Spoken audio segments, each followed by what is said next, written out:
We deal with something a little bit smaller. Okay.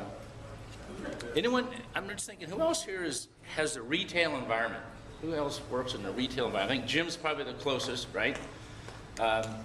Having a store with store hours and inventory, and you know, we deal with obviously pretty high ticket items. We deal with luxury goods. We deal with, nobody needs what we have. Nobody walks in the door and says, you know, we say, you want anything else? Oh, I don't need anything today. No, you didn't walk in because you needed it. You walk in because you want it, afford it. You want to say something. Now, of course, there's repair. People need repair. We do a ton of repair. 80% of the people coming in the door are for repair. So I want everyone to remember that we do repair. Probably the majority of the business we do is from repair. But what that really does is it helps lead people to understand our expertise is we know how this stuff is made. If you know how to repair it, you know how to fix it, you know the construction concepts, the materials, then they go, well, okay, now maybe we trust with something else. So I really appreciate all the business we've gotten from the tip, from all the repair, and of course it leads on to those other things that we do. And the big one coming up that I'm sure you guys have heard about, because we told you about it for 16 years or longer, and that's that we go to Antwerp to buy diamonds. And I've already had people ask me, you know, how it was, and you know, what did I get? And I go, well, I haven't left. I don't leave for a month, but that's usual. We let people know 6 weeks out, and we keep sending out reminders. We have another email and postcard and things that'll be going. But I'm leaving on June 12th this year. For the first time, it's going to be in June. It's always been in the fall. So we just want to try a different time of year. I'd like to see maybe what it's like when it's a little warmer there. It might be good. Okay. You know, and also we'll pick up, you know, different people that you do it at different times of the year. There'll be different anniversaries, birthdays, and of course the holidays are always the biggest time of year for you know, the jewelry industry and probably most retailers. So, of course, things for the holidays, and we do, you know, layaway all the way through the holiday. So I don't want, as we're telling people, that doesn't exclude, that, you know, that's too far away. It's 6 months early, but by the time we go over there and pick it, and we get it back, and we start working on something, there's something custom, perhaps for certain people. 6 months is sometimes what it takes, you know, and then we'll hold it. We love it because we can show it for a few months, so we don't mind holding it for a while either. Oh, and does everyone have, I don't know if we've announced before, okay, on your cell phone, your iPad, your computer, we have an app, okay? You don't have, if you want a little something to do while you're fiddling around, you know, it's called The Vow, okay? Easy to remember, The Vow. Download that app, and that way you could show people on your phone. We have, it's an engagement ring finding tool to reach out to get to the new bridal customer, which is a huge part of our business. If you're in the jewelry business, you need to have a wedding department, sell engagement rings, diamonds, and The Vow is our, working with a manufacturer, it's our app that, you know, it'll locate us. You can sign up at our store, it'll send us information, you can request a price.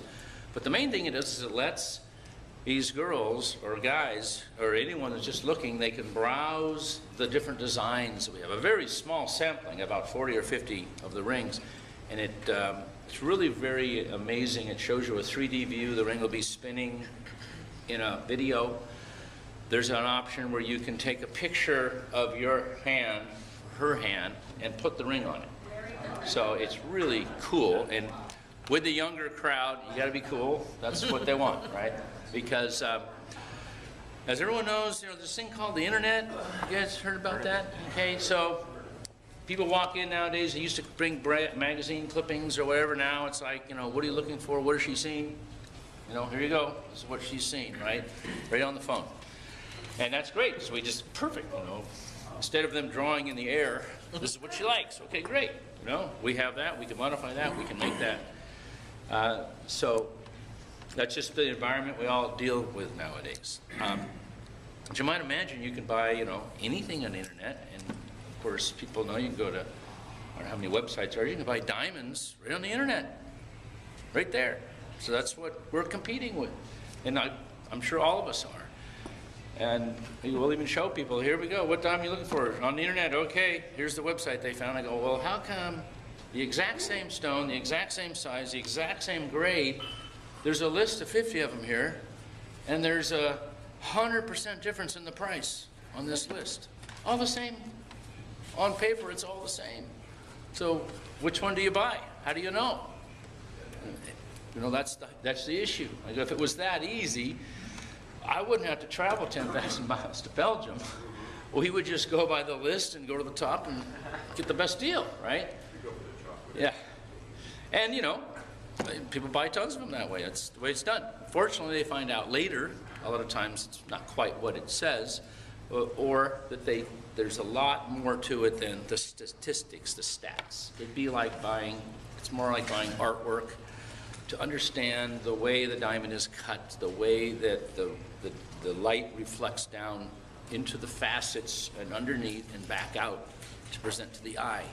It's very simple, but it's very complicated if you're not sure what you're looking for.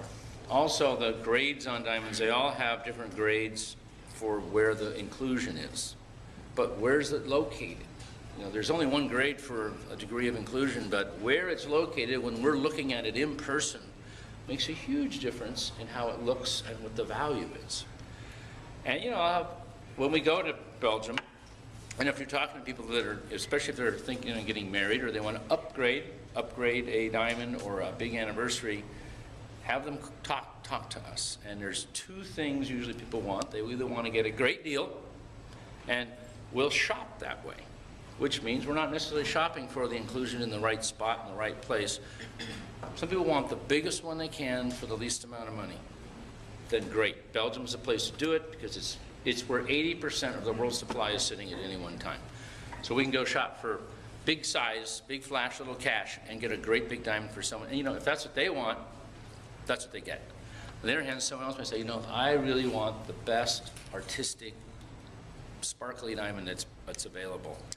Well, of course, it's, you know, now that's probably going to be a premium, not a discount. It's kind of the way it works. The better stuff costs.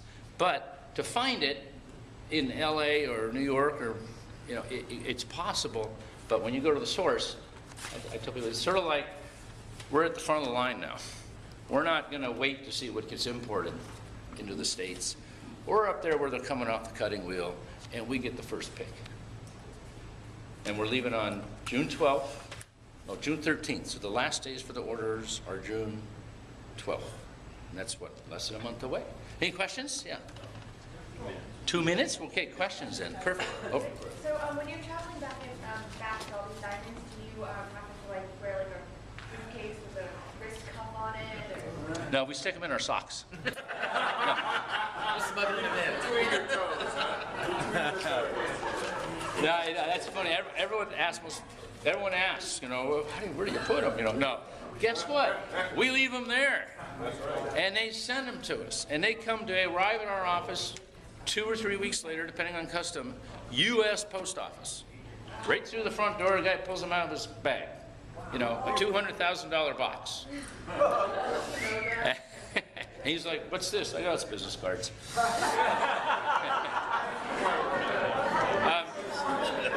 Yeah, I mean, you know, we're not going to. Can you imagine? Yeah, there'd be a lot of dead diamond importers at the airport. It's actually illegal. It would be smuggling anyways. Again. Do you do like resetting of diamonds, fusion of bands? Yes. Yeah, that's a whole another half-an-hour speech. But yeah, I think that you'd be a good member. Just got married. Got lots of anniversaries. I have an application.